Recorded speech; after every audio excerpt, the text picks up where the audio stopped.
impartial, right? In the sense that you would be able to go ahead and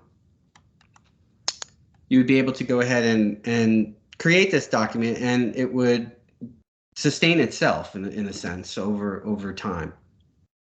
So what we have is this proposed ranking system that they came up with. And I'm going to share my screen, and we'll go through a little bit of this right now so we can get a better understanding of what I'm describing.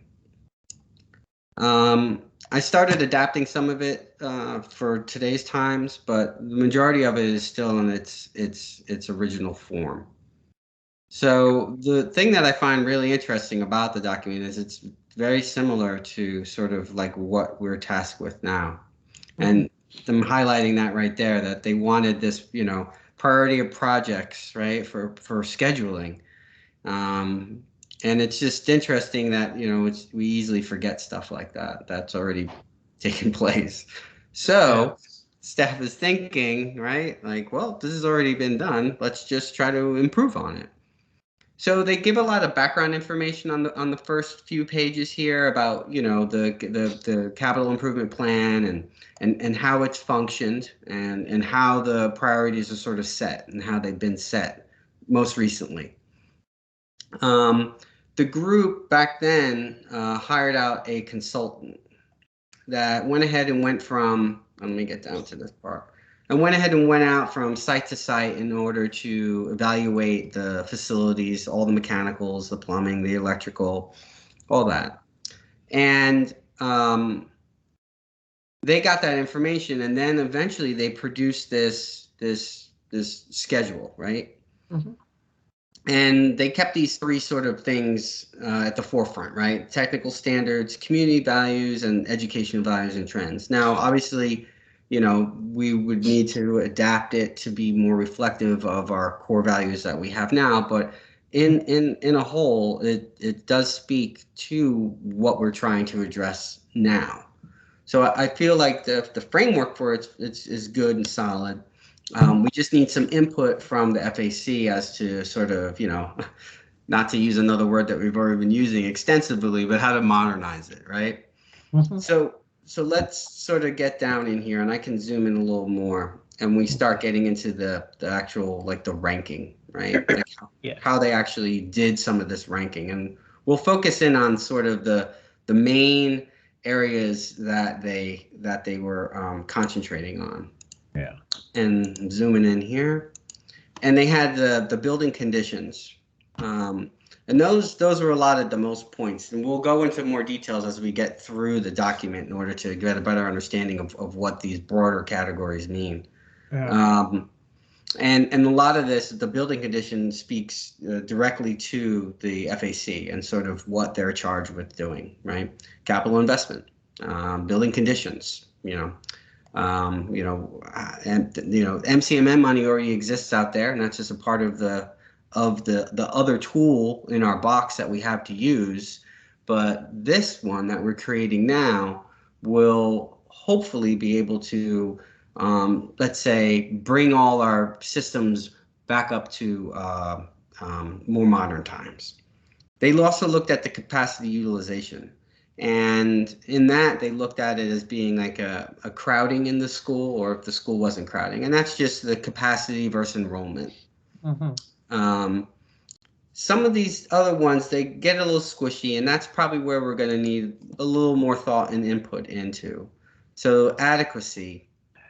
And this kind of goes to the D&C department office, where you're talking about educational specifications, administrative specifications, and guidelines as to whether or not we currently have those in-house at these facilities. And then the last one that they had here was sort of these, special considerations. They mentioned economies of scale. They mentioned timing opportunities with maybe what I was mentioning earlier, the MCMM projects. There might be some big project that's coming online, and the timing of that might be ideal if you're replacing something to do other work. They also talk about the proximity of the school to other sites in this as well. So they have a good base that covers all this. and how they went in and started ranking it, we'll get into now. Okay. So this sort of summarizes what I went through, but then it gets into a little more details. So the building conditions, they talk about the remaining life of the building, and they allot this limited amount of points that you can get based on that. And then they also have like the current condition of it, sort of the basic building functions. And then capacity we talk about earlier as whether it's current crowding or projected crowding in the building. And then they get into the adequacy, where we talk about like I said, the ed specs. We have the administrative guidelines, if there maybe years like in like an airlock system, or what we call now the security vestibule. That would be something that would fall, I believe, within the adequacy part. And then special considerations, again, it's we could probably work on that a little more in order to firm some of that up and see maybe there might be ones that might be more relevant or in addition to. Yeah. So that's like the first swipe at it, and I'm gonna go down here a little bit more so you can get an understanding of sort of how they ranked it, so you get an idea of it. I mentioned that they had this consultant that came through in 1996 and sort of looked at the useful life of the building and the performance of the building. And that consultant went ahead and did a sort of a range, right, of the building itself and how it fit within there. They gave it a score. And then from that score, what APS staff did, and I'll scroll down here, sorry not to make everyone go cross-eyed, but what they did was they took that consultant score and they broke it down by a range in order to apply a building condition score. So they had that range. The consultant had, the 0 to 100, and then they applied this other score to it in order to adapt it for the various ranking systems that they're creating here. And I think it's a good approach. It definitely makes the study stand up. It has elements of equity already built into it for the building because of the fact that you're looking at the, like I said, the usefulness of the life of the equipment, or the actual just the performance of the building. So in that, whether or not we go with a consultant or whether we do it in-house, these are sort of additional questions that are going to have to be, just talked amongst this group and to move forward. So that's kind of how they did that first part of the building. Yeah. And then when we scroll down, they did with the capacity utilization. And these schools that are in here are they're just made up schools, just you can show how the system. Yeah, just to show. And you can see how they came up with this at the end here, these percentages, whether or not they were, over enrolled, right? Or whether or not they were under enrolled. And then from there, they also applied the score to both of those, right? And by applying the score to both of them, they used the range again. And I scroll down here again, and you can see where they sort of provided the score based on the percentage capacity. So if you had a school that was over capacity, then you would have, a much higher score, which correlates back up here. So you can see the scores in this table, and you can see the ones where they're over and they have a higher score, and then they total based on the current and based on the projected. Yeah. Okay. When we scroll down a little bit more, and then this is sort of the adequacy. And again, for the adequacy part, they had a range that they did. They had the consultant look at that, and that score was based on a lower range, right? So it was only a 1 through 10, where the other ones were 1 through 20. Oh, I see. So then that's applied to each of the different schools, and then totaled, and then those are summed up and quantified to the 20 points maximum that you could get. And as earlier said, this one is just either you get a point or you don't get a point. So for the special considerations, there wasn't a range. It's just you get points. And they allowed there to be certain other special considerations that might rise to the top. That would something that staff might know about the building, something that the community's been concerned with about the building. And those were the sort of special considerations. That's why I was saying that they're kind of, some of them are a little loose and they probably need to be firmed up a little bit, but it definitely allows the flexibility in identifying certain things that the group might want to prioritize. Yeah. So in the end, you just take all those four major categories and you come up with the score, and the facility that has the highest score then would, you know, fall within the higher ranking of one that would need to be, let's say, you know, some sort of renovation or some sort of addition to it. So that's it in a nutshell. And I'll go ahead and stop talking and stop sharing and let you ask any questions that you might have. Wow, this is pretty cool, Michael. Yeah, we were kind of like, oh, great, this is already done for us. Did this just like you just unearthed this recently? Like, oh wow, this is all credit and kudos go to Lisa for digging this one up. Wow.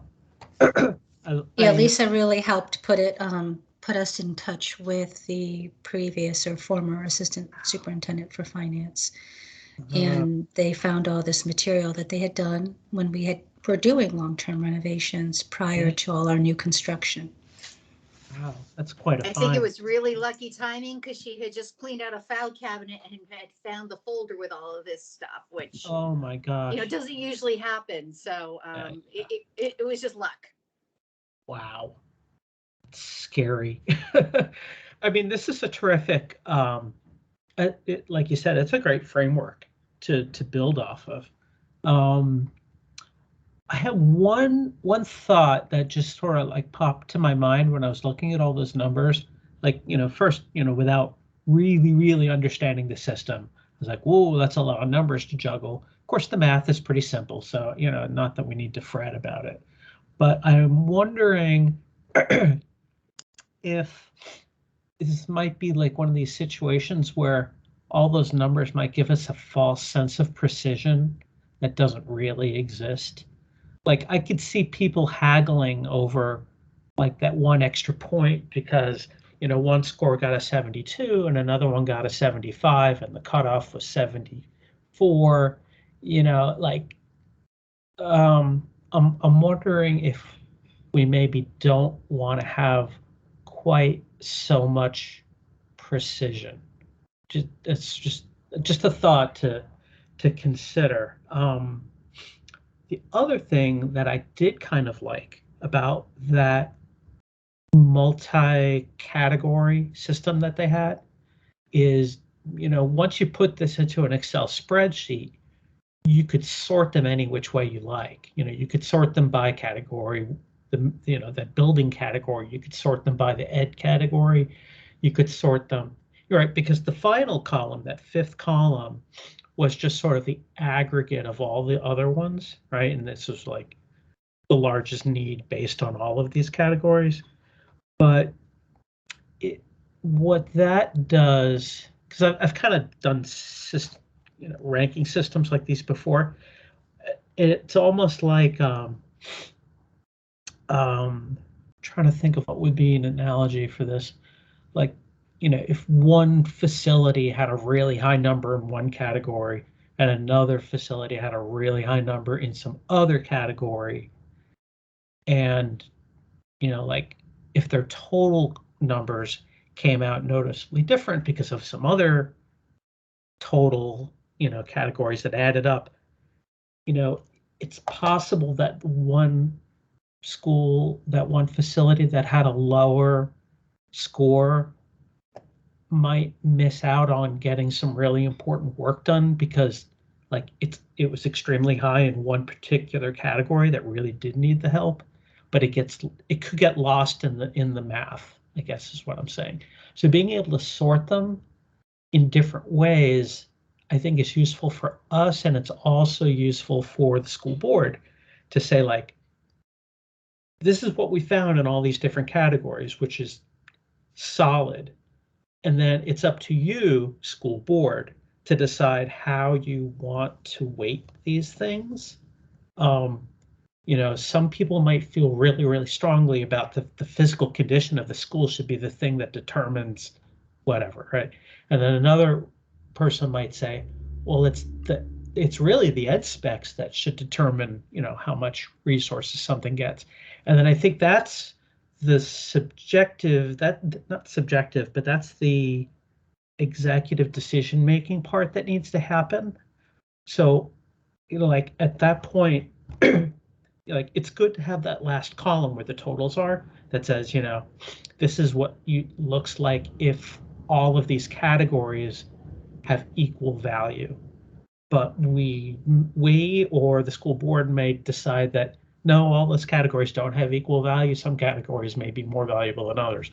And then you can start adding weights to those things, or just looking at them in isolation to get an idea of like, which are the schools that have the worst physical condition? Well, let's see, which are the schools that have the worst, I don't know what other categories we might want to quantify, but I think this is a terrific start. This is, I think the framework is something we could work with.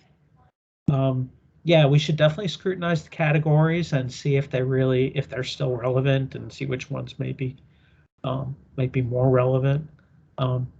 So here's a question for you all, though.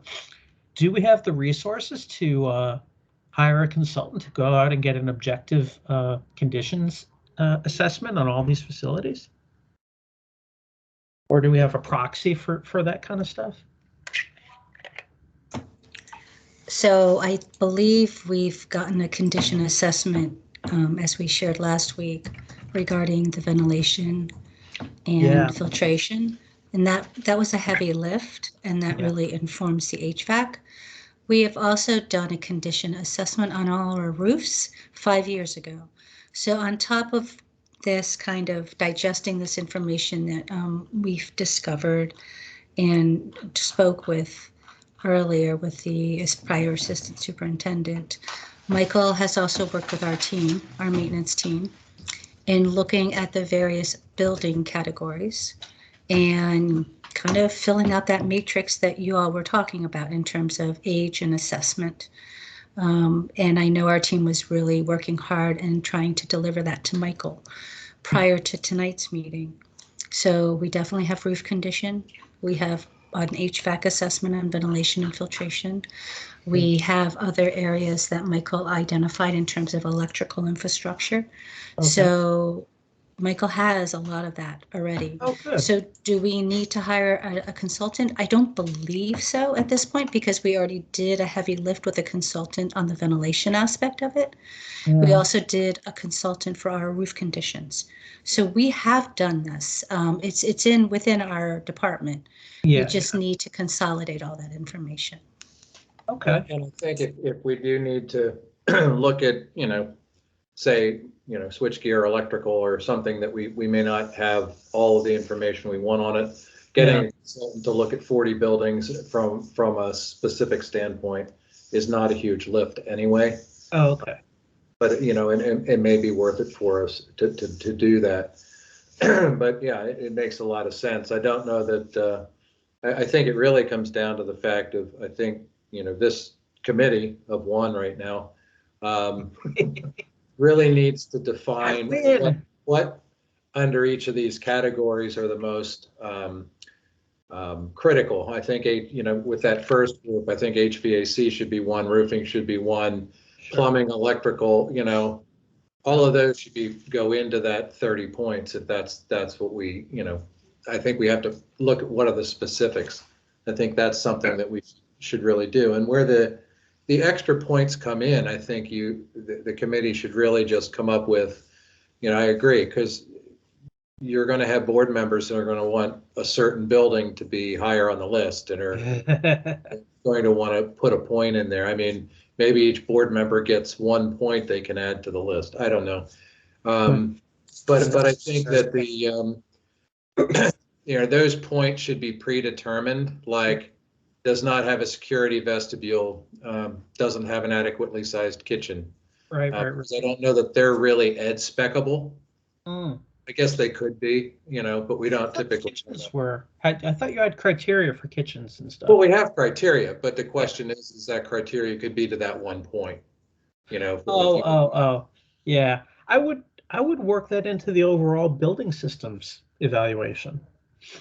Yeah, I think, well, that's what I think we need your guidance on as a committee. Yeah. What goes where and how does it, because I think we can come up with the quantifiables. If we have to get an outside consultant, I think that can be something that we can do. We also have a lot of expertise in-house, with our maintenance department and our design and construction department and our planning. We can look at a lot of these issues and provide the numbers. I like the multiple numbers because it's really hard when you set up a formula and that's the way you follow it. It gets it harder to argue. It also gets it harder to gerrymander to get a certain building higher than the others, because they're all being looked at with the same eye. Yeah, which is why I wouldn't want to give any discretionary wiggle room to help board members game the system. I mean, they could game it as part of their deliberations. Oh, absolutely. I mean, they're going to make the decisions on the priority. I mean, this is a list of recommendations. They don't have to follow the list. They can say, well, this is all fine and good, but blah, blah, blah, whatever. So I wouldn't give people, what am I trying to say?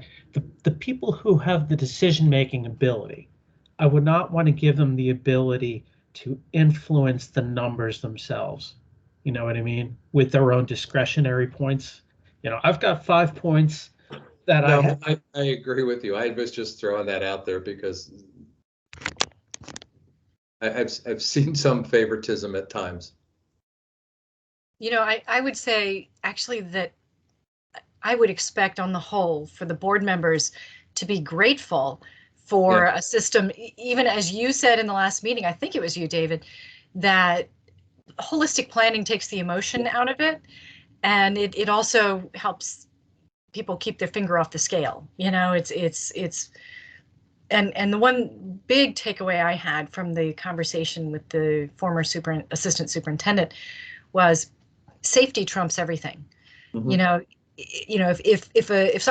If a tree falls on a roof and you have to fix that roof, that becomes the top priority. There's no question. Yeah. And then you might recalculate a lot of things, but the physical plant that's not a political thing. That's safety. And I think that this kind of a weighting that this system allows for really does weight that the most.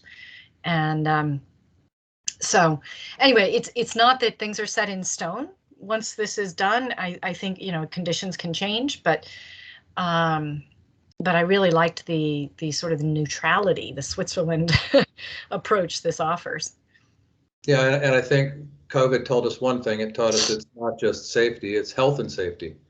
You know, so really have to look at it differently than they did 20 years ago, because at that point in time, we were probably using two pipe systems with outdoor air unit ventilators. So no. We've lost our committee member. Uh-oh. I wonder if there was a internet outage, because Kathy's off of it too. Let me text her. I did too, so I'm on my phone. If he's in North Arlington near Yorktown, yeah, we've lost internet. Yeah, she just said Wi-Fi just went down because it's getting real windy outside. Yeah, I saw the wind blowing. I did see but actually, Michael, I hadn't seen this before. I think this is great. I think the one thing you have to remember, it's like kind of doing an estimate on a project cost. If you have a number for everything, it really doesn't matter what the number is, because it's still going to get you to where you need to be. And I think that's the case with something like this. It looks complicated, but it's really not complicated. But it's hard to jury the numbers around. Yeah. No, the other part that I was going to share with them, but we'll wait for another time if they don't able to get back on here, is we went ahead and put together all I'll share my screen real quick. Well, it sounds like we're going to have to go through this meeting again anyway. Yeah, I put together all the elementary schools that have had renovations and additions and described each one, and then gave the when they did it, how they did it. And the summary page, I think, is the best one because it shows you start and completion date, how many months, and whether or not staff and students were occupied in the building or on site, or whether or not they were vacant from the building, and whether that be that they were, interestingly enough, from what I learned, is that some facilities, one facility went to Reed at one point, Long Branch, and then another facility that was Campbell at Claremont, that went to Campbell, and that school went to Carlin Springs. So that's when we opened Carlin Springs, right? Yeah, and then Claremont was empty, so then they just redid that whole thing. So interesting. Well, am I reading that right, Michael? That it looks like when it's vacant, it's half the time to renovate. Yeah, that's what I was trying to sort of push on here to see what you can get and what you can't get. I mean, yeah, it's sort of that way. I mean, some of them were major, Drew was like a whole new building, and there was additional information I provide in there that points out why some of that construction was slow. So anyway, David's back. Yeah, sorry, the power conveniently went out right in the middle while I was talking. Yeah, I know. Pick up exactly where you left off, and we'll pick up as well. Oh yeah, I'm sure it was really important too. No, I don't remember. I think all I was saying was, the point system should just be the point system. Let the board and the decision makers make their decisions based on that. I wouldn't give any board members any discretionary points that they could use, like playing like chips in a poker game or anything. Yeah. Yeah, I think that was the only other point I was trying to make. Well, yeah. and I kind of like the point system. I don't know if I said that while you were still on, because I think it really eliminates that gerrymandering. Yeah. And I was saying if like we do estimates on projects all the time and bids, that when a contractor does a bid, what I've found over 30 some years of doing that is, as long as you have a number for everything, you'll be fine. If you miss the number, that's where you screw up. So I think the same is true when, I've done these studies for 30 plus years as well. And I liked when we did it with a numerical way like this, because you can sort of screw up one place, but as long as you have a number, it'll weigh out, it'll be right for the building when you get the number at the end. And a lot of these buildings are going to talk to us. They're going to tell us what they need. That's good. So the evaluation at a certain level, like how much subjectivity is there, you think, in the building evaluation part? Like some of it's easily quantified, right? In the HVAC systems, you can calculate your cubic feet per minute and your air quality. Is there much subjectivity, or do you feel pretty confident that mostly it's data driven? I think it's mostly data driven in my mind. With a little subjectivity. I mean, it needs to happen. Well, everything's got a little bit of subjectivity, but I think that, with regard to the ed spec inadequacy, I think you have to come up with, the committee has to come up with the points that we're going to use for that. I mean, if you want to throw in 3 data driven and 1 emotional, whatever you choose or decide would give us the best indicator of that category, I think that would be great. Okay. Yeah, I would say that I'll share that data screen one more time. Well, I mean, I can share it more than once, but after the meeting, can you share it for us to download and print out? Yeah. So some of this, the stuff that we have for the data set, right?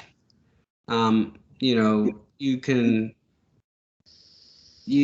of it is what we could get, put together pretty quickly. As mentioned earlier, Kathy said that we already had sort of the roof and we had the HVAC information. So, that's good.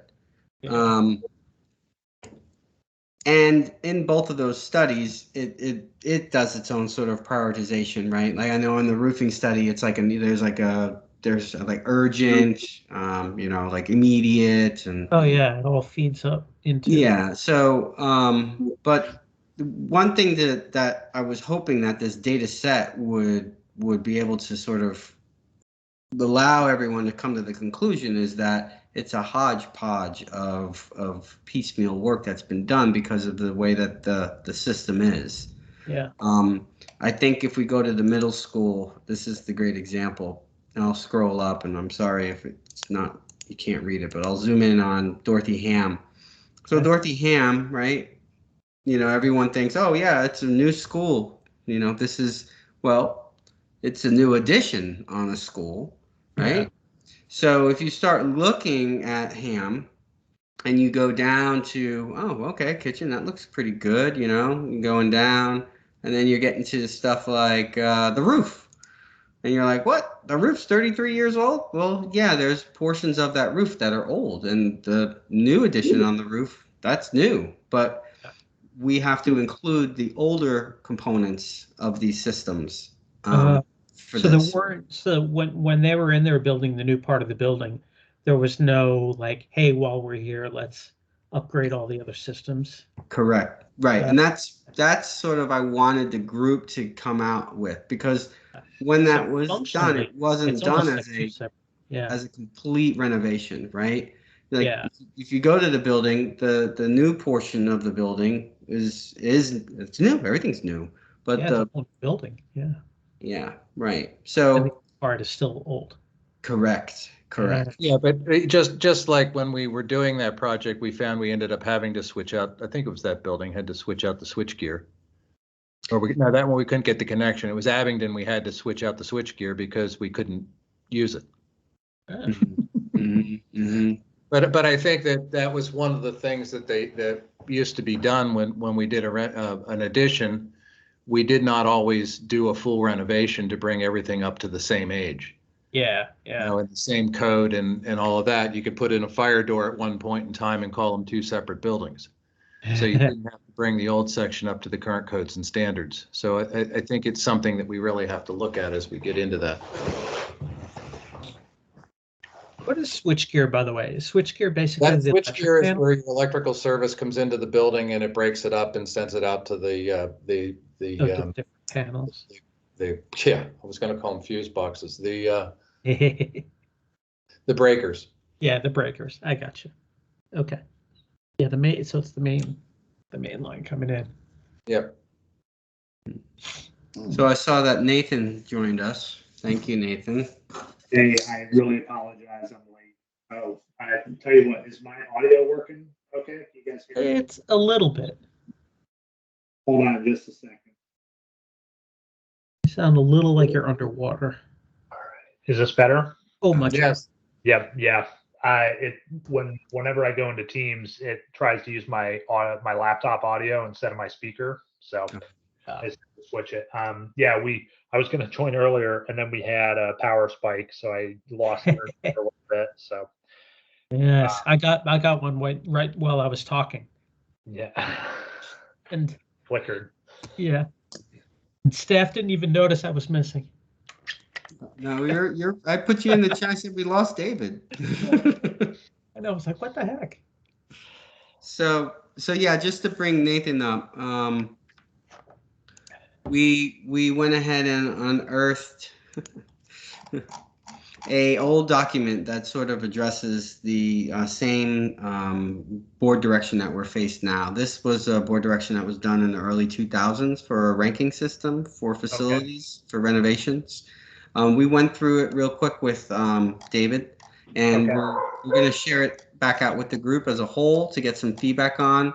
And it allocates points based on like building condition, capacity utilization, adequacy, and other sorts of special considerations. So therefore, in the end of it, you get like the total score could be 100, and if that facility was 100, then obviously that would be the first school to be considered for renovation. So it gets into more specifics and details, and like I said, I'll share that information out. But we were just sort of now discussing which is going to be like the measure of these components. So how do we measure the components? And I put together, along with maintenance staff, a list of various components, which is all like we had listed earlier: mechanical, electrical, fire, building envelope, like roof and windows.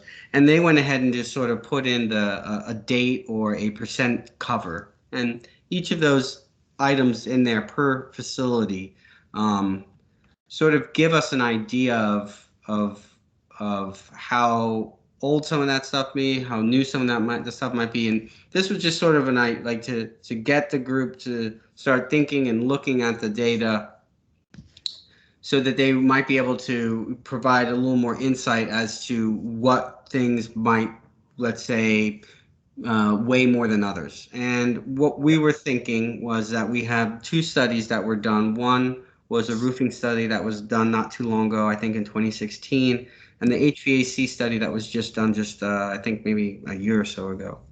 So those are really the sort of the bedrock of, we believe, of the building conditions that we want to focus in on, but we would need additional input from the FAC. So, and then we discussed really quickly as to how that process that was started in 2000, how it actually was applied.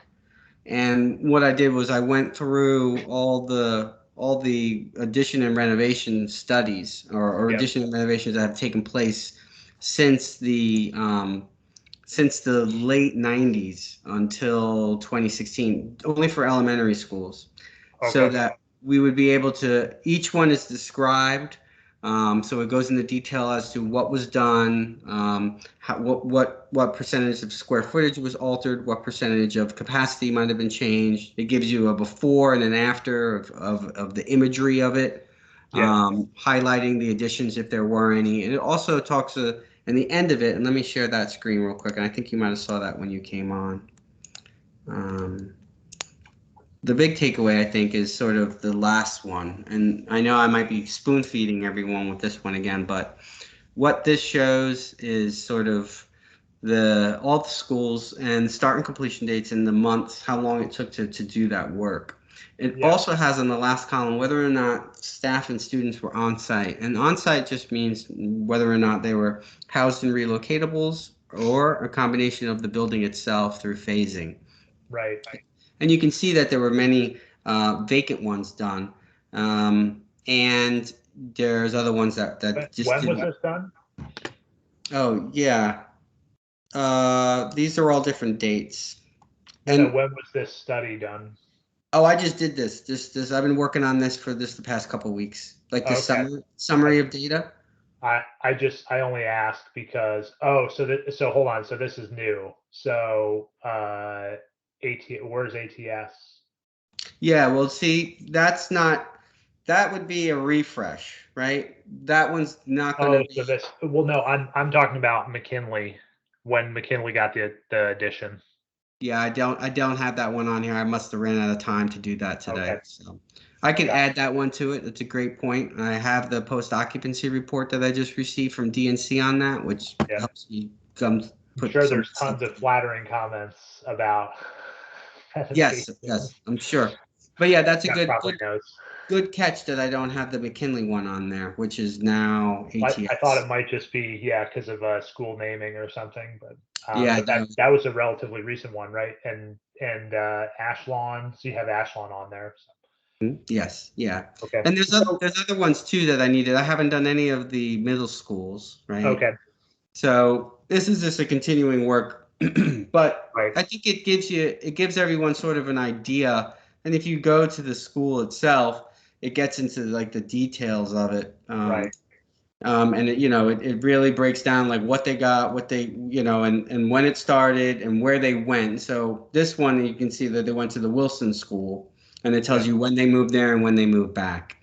Okay. And this is what I was sort of alluding to about the spoon feeding, that ideally, in order to truly address the the build out, right? The renovation of a facility in order to truly address all of these concerns, right? That all these components that we have identified here. It is in the benefit of everyone if those students and staff are not housed on site. In other words, if they're not in the building. Yeah, like if you, so we're, we were talking about doing a renovation in our house, and the builders are like, they won't even work unless you're gone. There's no living through it. So no, I understand that. So Jeff, I kind of missed the first part of the last meeting. So I wanted to get just sort of your perspective on this, because you've been around for what, 10 plus years doing this stuff now? As far as at APS, it's been it's just over 5 years.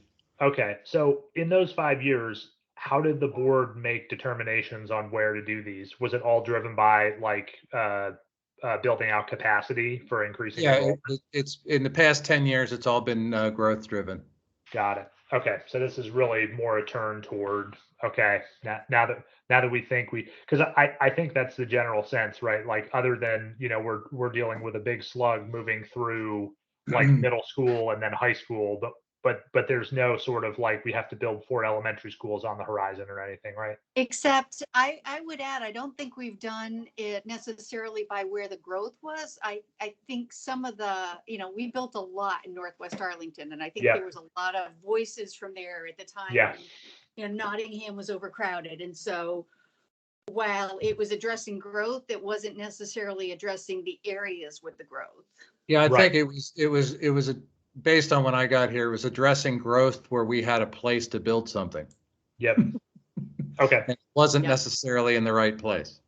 Yeah, really the reason I ask is, what prompted the board to decide that, the old decision-making process that seemed to work fine for the past 5 or so years needed to change now, right? But I understand better now. Yeah, I think they're seeing a lull in the population, and they're seeing there's an opportunity to catch up, because they also realize that in the past 10 years dealing with growth, we have not dealt with our existing facilities. Yeah, and that was even more brought to light with COVID and looking at our HVAC systems. Right. I would emphasize, Nathan, that as part of this document and from lessons learned when this was originally done, that we would need to provide a sort of current practices, right? Right. How have facilities current, which is within the past, whatever we want to say, 10 years or 7 years or whatever, how they've sort of been, how they've been developed. Yeah. And why we are, why this new approach will sort of eliminate, right? Because it's going to be quantitative, right? It's going to, it's not going to be based on how I feel. So I think if we have that in there and say this is how, not necessarily in those words, but we are going in this direction because of, I think it would be very helpful. Yeah. So were any of you guys from APS on the phone, were you involved way back when that original, racking and stacking system happened? Racking and stacking. Sorry. The document we got is from Sue Robinson, who I worked for, and so I reached out to her, and she pulled this for us. She was doing that work back in when I arrived. I actually had evaluated it. I called her last week because I sort of had a little bit of a heart failure last week, thinking of they had a really sound methodology. Yeah. And I remember the high school. So we did W&L first. We did Yorktown second, because Yorktown used to be an elementary school, and both of those schools were desperate need. And I remember when we were building Yorktown that there was the complaint that we hadn't taken, we were building the 2 North Arlington high schools, and we were keeping Wakefield in sort of this older, outdated building. And I was thinking, oh my God, how do we avoid this? Yeah. And Sue shared all this stuff that she had actually just come across in cleaning out her house. And talked with us a bit about this. And I thought it was really fascinating because she just, they had a methodology that was really sound. And I remember at the time reviewing it and thinking, Yeah, I come from Job Corps, and we've done the same thing on a national search to find 10 new Job Corps centers across the country. Right. And we use that methodology to rate over time.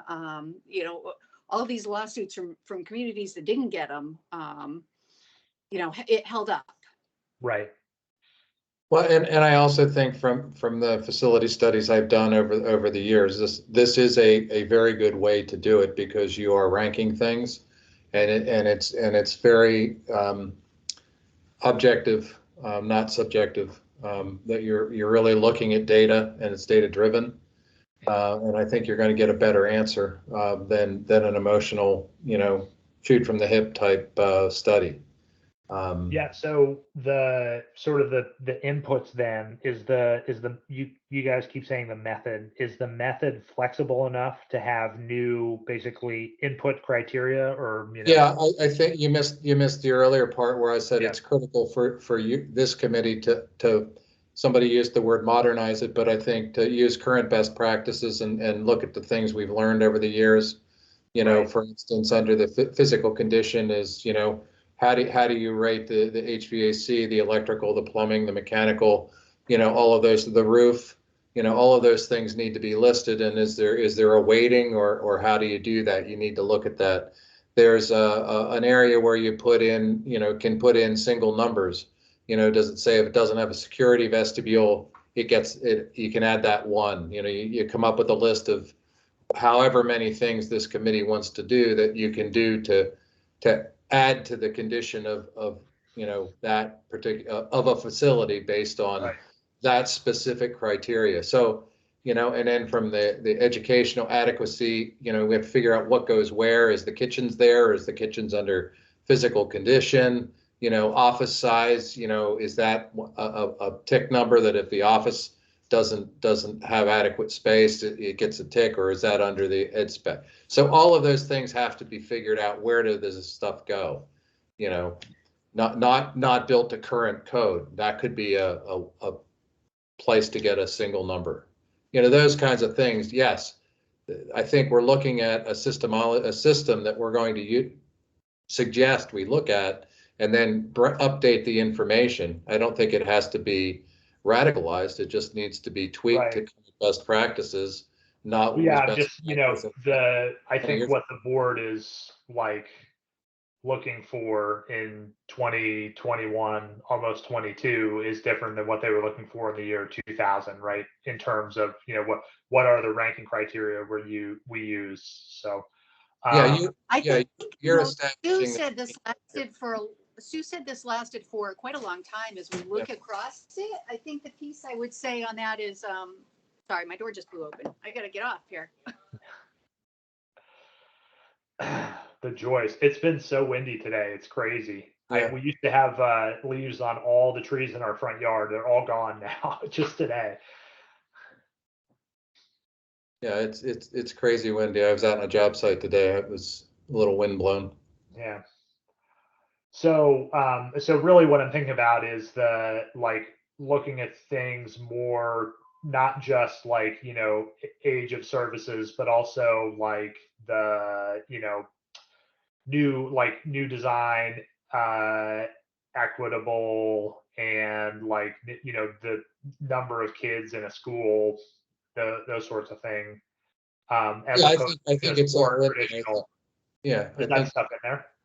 Yeah, that stuff's all in there. I don't know if you want to go through the quick categories, Michael, just to bring Nathan up to speed. Yeah. So, the original one, this is it word for word. When we look at the building condition, which gets the most points, because of the fact that when we start looking at this, we look at whether or not there are these, you know, current conditions that are being met, right? Current performance, and then the remaining life of these major building systems. And when we're looking at that, between systems, that will in itself address an equity issue, because of the fact that you're looking at whether or not those systems are performing properly and they're providing for students. So, you know, that one I think is a solid one. And when we look at some of these other ones we're talking about. What are the other categories beyond what's the 4 big ones shown here? Yeah, those are them. Those are the 4. Okay, so what's the rest of the special considerations stuff? Yep, sure. Let me scroll down. Yeah, and I'm gonna share all this information with y'all too, so that you guys can provide us with feedback on this. I was just trying to figure out what type of format I'm gonna have to put in, but I'm gonna have to send everyone a Word document, and then you're gonna have to send back any sort of, comments and stuff like that. I can't share directly to everyone. So I was trying to figure that out today, but it's not gonna work. I gotcha. But yeah, so we have to fill in the details inside each of the major categories, and then what the rating scale is and how you do the points and all that. Yeah, I gotcha. Okay. Yeah, so some of these other ones I said are a little squishy, like the special considerations. Those are ones that I thought that we would be able to get a better handle on, and just to give you like a real quick summary of it, when you're going through this and the buildings get scored. Once they get the score, and this one was done by a consultant, but once they get their total score, then it gets a different score applied to it based on that range. So if we're building up to these different components in with the HVAC, with the roofs, with the windows, everything like that, those would then be summed up, and then they would be set to this range, and then from there that score would be applied. And that this very similar type of approach is how it's done throughout the document. That's how the scoring is. Yeah. So if we look at the capacity utilization, anything that would be over 30% would have the highest score, and then from there it decreases, and then that's the same. If we go down to the sort of the ed specs and administrative specs, again, we have a score that's created from that range, that rating range. So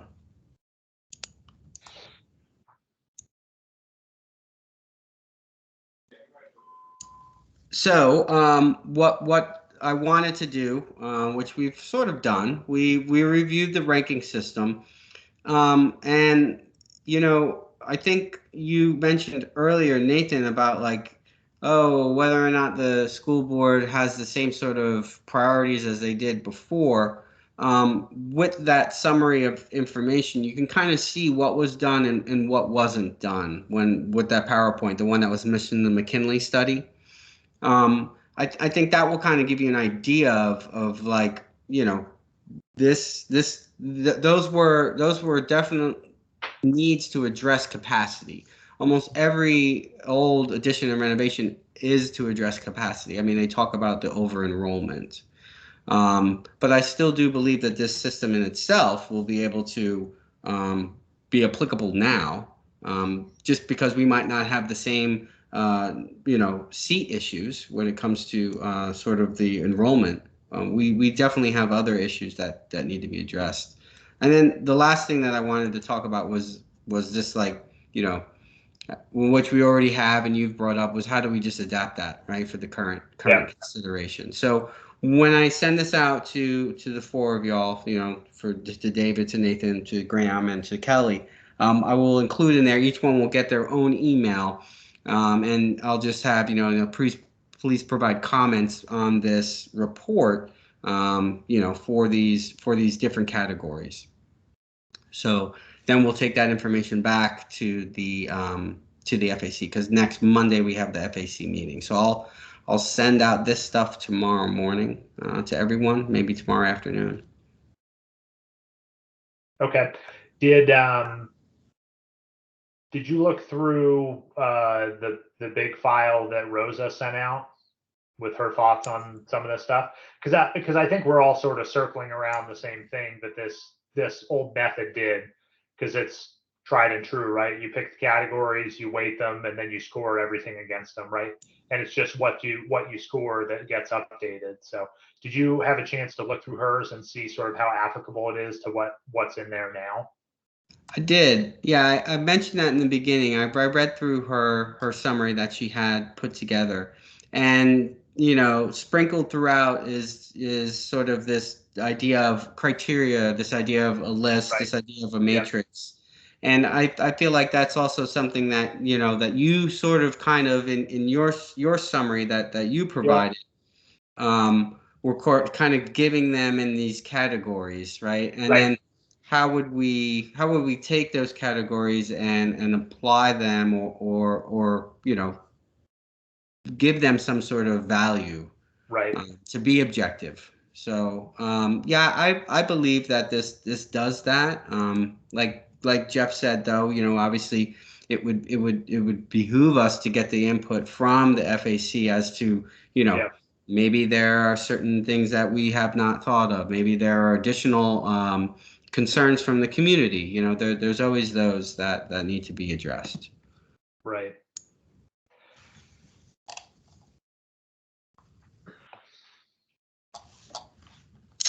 So a question just on sort of the application as this stuff, as it grinds on. Are you guys on the APS side, you're going to have to go basically score each school for this stuff, right? Once you come up with a framework, you have to score every school? Yeah, so what we mentioned earlier is that we kind of want to use some studies that have already been done. One of the studies was a roof analysis of our facilities. Yeah, I was on when you were talking about that. So you guys are just going to use stuff that's already in hand. There's no plan to go out and sort of touch every school to do, for scoring. You're just going to use that other stuff. Yeah, I would have to lean heavily on upper management to make the decision as to whether or not we invest capital funds to hire a consultant to do that. So I think that would have to be a decision that would be made, outside of this conversation. Yep, no, that's but fine. Michael, I think you also have a resource in our maintenance staff. I mean, they certainly know these buildings. If you ask the guy in charge of, HVAC at a school, or maybe that's, electrical or whatever, he certainly is going to be able to tell you whether you have to go out or not is sort of moot. I think. Oh, I see Kathy's on. I'm going to let her. I think Lisa's correct. Yes. Sorry, my connection has been awful tonight, and I apologize. But I think you're right, Lisa. I think we have invested in consultants just last year with CMT on the HVAC, and even 5 years is not that long ago for a roofing study when our roofs are 20 to 30. So I think together with that information, along with our staff and our technicians, I think we're going to be able to fill in a lot of those matrix and the information that the FAC will need to evaluate. Yeah, and I think that as I noted earlier, is that if we feel that we need more data, more information, just to get an outside consultant to look at electrical or just to look at lighting or just to look at something, it's not super prohibitive, and it's something we can do if we feel we have the data that we need. So, I mean, but I think a lot of it can be done in-house. I mean, even once you come up with the criteria with regard to the educational adequacy, I think we can come up with those numbers, pretty easily. Yeah, I mean, I definitely want to, vouch for our trades folks. Our electrical supervisor, knows the schools. He knows the age of his switchgear. So I think we have a strong staff that can help out in this regard. I agree. Lisa, you're raising your hand. I am. Hopefully I won't get cut off. It's bad here too. I keep thinking we can put this in the CIP, and the piece that might change every couple of years is how our projections are changing. So it has to be able to respond to, if we see something happening in a different area of the county that allows us to sort of be adjustable enough, it's as if our projections, we know that right now all the growth is along the planning corridors, but it needs to somehow tie into that and fit with, and I think putting it in the CIP document is sort of all of the other pieces that we know about would allow that to happen. I'm just trying to think how we make it operational from the projection side. I don't want to get back to a place where we put something like HB Woodlawn where we did. I think that, we've made some big mistakes on sort of citing some of our schools that are gonna, that we've had to deal with that we don't want to happen again. And I don't think those were considering at the time because we were growing so quick. It didn't consider where our population needs were. That should have been a neighborhood school in it. That's a mistake that we're going to live with for a while. Yeah, and I think it was politics, I think, got involved, and I think that's something we have to find a way that whatever system we put in, it's not about politics. And our data needs to show that. So our data needs to, the projections need to show those growth patterns in those areas, because we didn't look at them that way at that time. And I remember thinking, we can't ever let the school board go into these decisions in that way again. I think they'll actually like this. And hearing what Sue was saying the other week was, this takes that, sort of, that hit or miss away from the board and really puts it in a way that is more supportable and transparent and, something that everybody can probably live with. Right. Is, just from all the projection stuff, Lisa, I know we're still like, I think when we're looking at boundary stuff before, it was all like western end of Columbia Pike and possible expansions of schools down there. And Michael, in the document you have, is there a factor for that? Like other projects, availability of expansion, that kind of thing. It does look at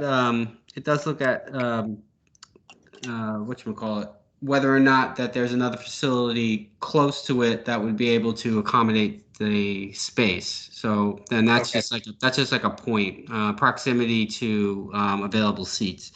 And to go back to what Lisa was saying as to the projections and the capacity utilization, I mean, that is part of this one right now. So if this would be something that the school board would want to continue, it would have to be something that we would need to then update. And if you're thinking of going along the same lines as the CIP, then that, I don't know when we would have to just discuss internally what makes the most sense. Does it go at the AFSAP time or does it go at the CIP? Probably at the AFSAP time, but. Well, it probably goes in both.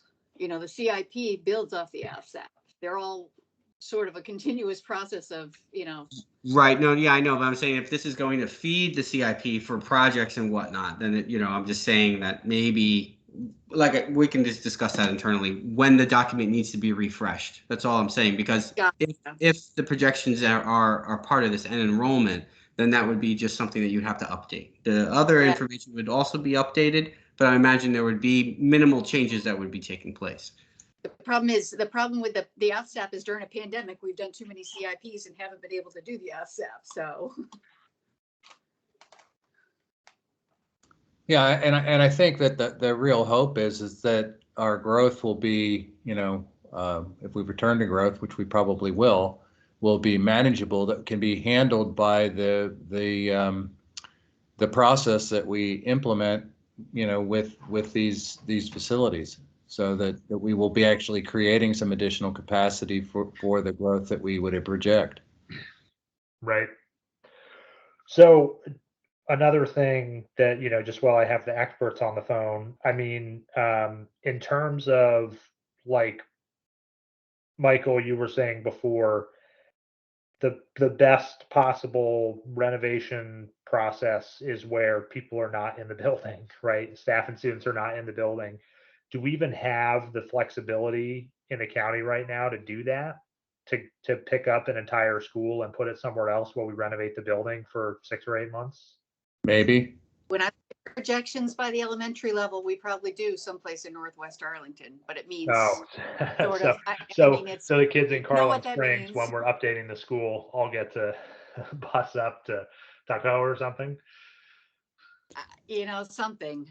I think as we look at that northwest corner, we have too much capacity in all those schools, and even during the pandemic, that's where families have gone to others, you know, they've gone to in-person public or private or parochial schools. Yep. Um, Okay. Yeah, and the reason I ask is I'm just I'm trying to think how to make this not so impossible for you guys, because as I was really thinking about it, it was like, man, this is a lot of stuff, right? So it's good. I think it's good that you're pulling out heritage stuff, thinking through that. But that, I mean, that is something, because then it's really the 1-2 when you can do a renovation and an expansion at the same time, because it speeds everything up, and you know, it can be much more efficient that way. And then you get, you know, a new school plus extra capacity, probably because a lot of the older schools are down in South Arlington, right? And that's kind of where we're going to need capacity. You know, I keep the career center piece that's in the CIP will also create, you know, potential swing space or Right. space by the old school building. You know, we know that Patrick Henry building or the MPSA building is, you know, high up on the list for expensive renovations. And if we actually got rid of it, it would allow for the field for that school and keep the enrollment levels manageable there. But it means finding a new place for Montessori as well. So there's a lot of moving parts that I think we need to look at through this, that, Right. you know, it really does relate to the other CIP decisions, and we've got a bit of time. You know, so all of those things don't need to be done by this spring. There's, you know, 2 more years to sort of work through those things. Not 2 more years, but there's a little bit of time. And I think the piece about Northwest Arlington has to probably be tied into a boundary process. And I don't see us having the stomach for a boundary process like that. So I don't know.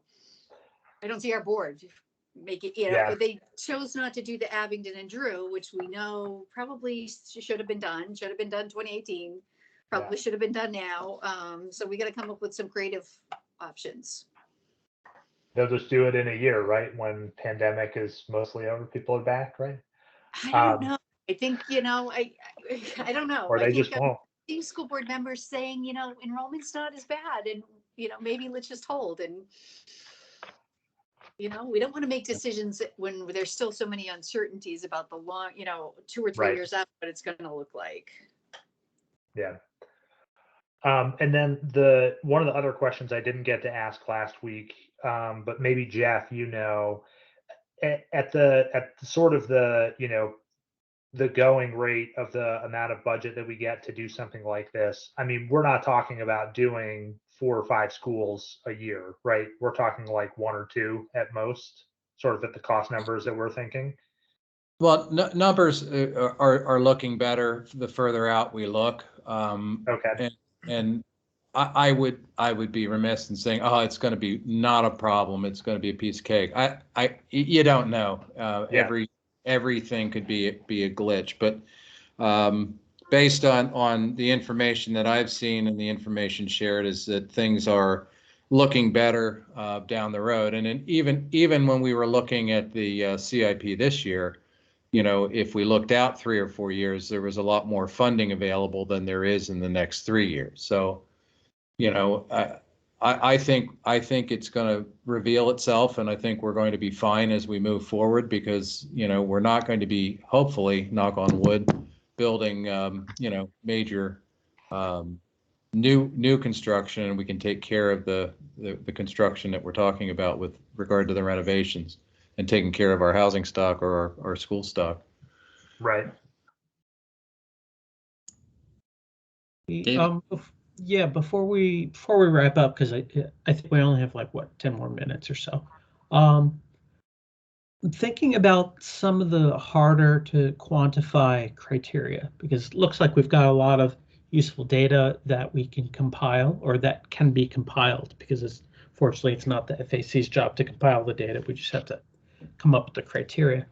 But how do you all think we need to proceed to get the needed equity aspects incorporated into this? Because I think that's going to be that's harder to quantify, and I don't think anybody in this group even if we understand equity, we may not necessarily be very good at figuring out how to identify appropriate equity issues and, how do you mitigate for them. So I know that there's an equity committee, or there's their staff. Help me out here. How are we dealing with this? Of Equity, Inclusion, and DEI. I think that's Right.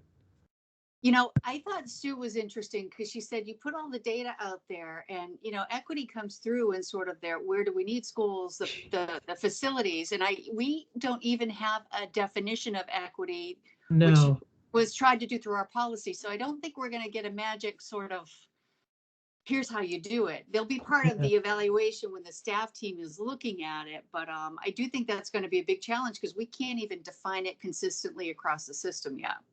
Yeah. So are we going to have an opportunity to meet with that group to at least have this discussion with them and try to, I mean, I don't mind taking a stab at it. And like you said, maybe a lot of the equity issue is going to come through in the physical assessments that we start looking at the data. But, I think somebody's going to ask, and I think there's going to be intangibles that we're not looking at. So it would be good to at least to learn what we don't know, so right. I think the part of the process is that Michael shared last week with his team is that once you start to develop the guidelines and the criteria, there are other departments that we will be inviting to review this as we develop it, so that they can, add insight. So it's not only diversity, equity, and inclusion, but it's also teaching and learning and student services. Right. So we want to consider all aspects. Yeah. Okay. And Michael felt like sorry is probably still very poor. I got a little bit of that. No, we got the important parts about the equity and inclusion, and then the what was that last one? The teaching and learning. The teaching and learning, yeah. Yeah. So when, are they up next? It just seems like those are the sort of the blind spots that we have. So it would be good to hear from them soon. I think we have to have something to show them.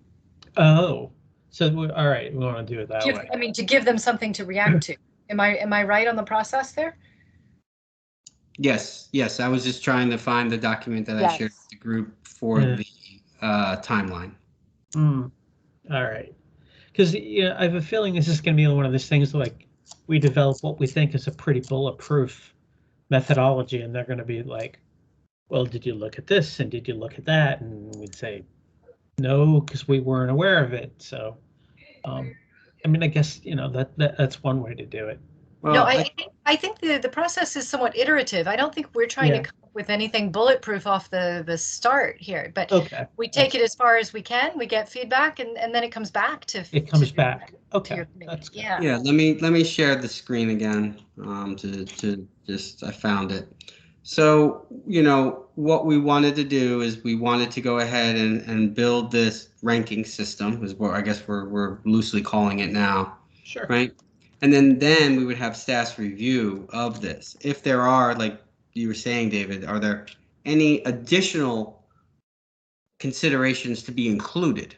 Not that they would be able to eliminate stuff that we have already included in here because of the fact that we're looking at it from a facility standpoint. They're going to be looking at it from their department's, expertise. So I hope, because I would never be one to tell diversity, equity, inclusion what those definitions are. And in the same breath, I hope they wouldn't go and ask me, what type of roof we have over at Ham. So You know, I mean, that's just, I think that's just how it is. And the reason we put it together like that is because the FAC is really the ones that are doing the bulk of this work. And then the other departments will be able to look at it and say, okay, maybe we should include this. Maybe we should include that. I hope that makes sense. And then, so they'll get it. You see, the staff review takes place between February and March, and then we'll get it back again, and then it goes for another staff review, and then finally it goes back to the school board. All right, so it'll be a little bit iterative. That's good. Yes, yeah. Because we want, you know, when it goes to the school board, you know, we want to be able to say, you know, this incorporates some factors that are not strictly structural in nature, right? And then we want to be able to explain them. So that's good. That's good. I think there will be other things playing into this as well. So I know the work on sort of the instructional planning. One of the things we've asked them to have by March is to really say what's sort of the appropriate size for a high school, a middle school, an elementary school. We've been asking that question from FAC for years. Yeah. And I've heard the answer for middle and high school. And I think we've asked them to do all three ahead of the CIP work. You know, so as we're looking at the elementary schools, if we, you know, there would be an element there if it's a 400 school and they say, for example, the number's like, you know, 600. Then that would actually tell us something. It's interesting because it's actually played the other way with the high school, the 2,800 high school seats. What I'm hearing now from the high school principals is that's too big. Yeah. And 1,600 seats is really the ideal size. It doesn't mean we'd move everything back to 1,600 seats because we'd have a problem with that. But you know, but that's going to be important too, to sort of take those things that they come along to help that with our decision making, you know, on what we prioritize. Okay. All righty. So yeah, I'm looking forward to looking at this, you know, these criteria and, you know, sort of redlining it, writing some notes, suggestions for tweaks, and then what we would bring that to. So we're not meeting again before the next FAC, right? Correct. Okay. So how do we, Michael, what's the story we tell at our next FAC meeting?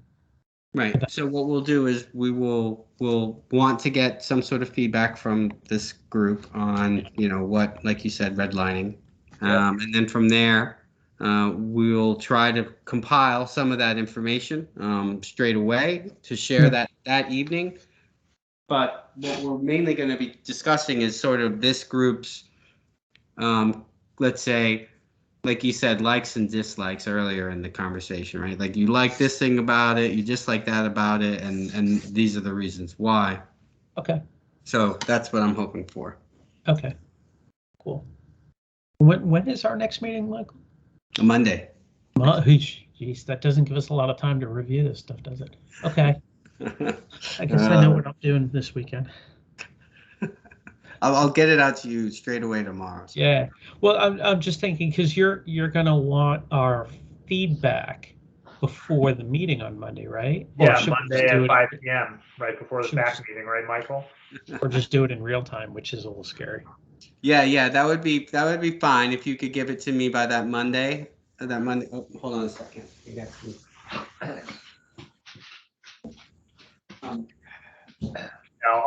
I'll give you a little bit more time with some red lines on it.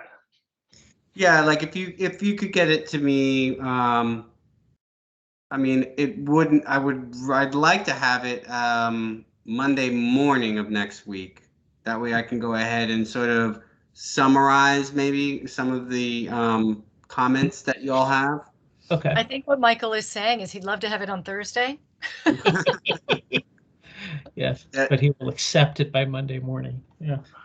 Yeah, I would accept it by Monday morning. Yeah. That's fine. All right, we're good? Yes. All right. Just make sure that you're, because you're going to send it to me, David, Kelly, and Graham. Yeah. So yeah, just make sure that they know the deadline. And Yeah. we'll get something you can use. Yeah, I think so. I think you guys would be able to sort of, make some really decent comments on it, right? Just from looking it over, you'll be able to get some in there. So. Yeah. Okay. You said you're going to send it in like a Word format or a PDF or? Yes, each one of you is going to receive their own Word because I'm not able to share outside of APS with a document that's on the cloud. So it would have to be individual ones, and I'll have to compile all that together. Okay. I'm just trying to think of the easiest, most concise way of sharing our comments with you that doesn't require you retyping everything that we've just said. Yeah, going through 4 different documents. Yeah. Yeah. But well, we could do comments in Word, and then you could take all those comments and compile them. That's fine. Yeah, that's fine. Okay. Excellent. All right. Well, thank you, everyone. Yes, thank you all. Yep. Thanks. Sorry I was a little late.